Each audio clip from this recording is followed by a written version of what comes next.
हे योगेशा, हे शंभू महादेवा, ज्यावेळी तू जांभई देतोस त्यावेळी तू चिपुळी वाजवतोस म्हणजे चुटकी वाजवतोस.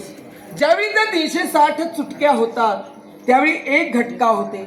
अशा 8 घटका म्हणजे एक प्रहर. असे 8 प्रहर म्हणजे एक दिवस रात्र होय. असे 30 दिवस रात्र म्हणजे एक मास होय. असे 12 मास म्हणजे एक वर्ष होय. अशी दशशत वर्ष म्हणजे 1000 वर्ष. अशी 100,000 वर्ष म्हणजे 1,00,000 वर्ष. अशी 100,00,000 वर्ष म्हणजे 1,00,00,000 वर्ष.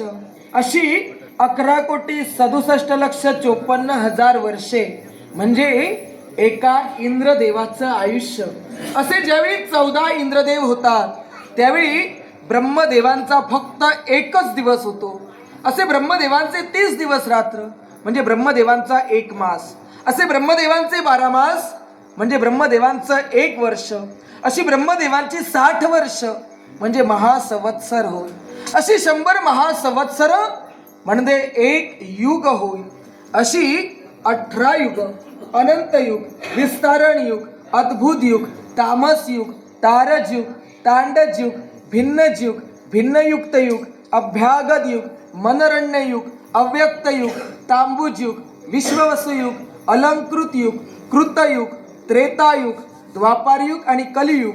अशी ज्यावेळी 18 युग पूर्ण होतात त्यावेळी एक शंख होतो. असे 21,700 शंख म्हणजे ब्रह्मदेवांचं आयुष्य. एका ब्रह्मदेवांचं आयुष्य 21,700 शंख. असे ज्यावेळी 12 ब्रह्मदेव होतात त्यावेळी भोलेनाथ तुमचं फक्त अर्ध निमिषच होतं. म्हणजे तुम्ही अनादी आहात, तुम्ही अनंत आहात, तुम्ही अखंड आहात, तुम्ही मूळ स्तंभ आहात, तुम्ही आदी पुरुष आहात. रवींद्रगाना वलपूर्ण भाई स्वतेज नेत्री तुम्ही रौग जाई ब्रह्मांडधीशा मदनांतकारी तुझा वीर शंभो मज कोण तारी.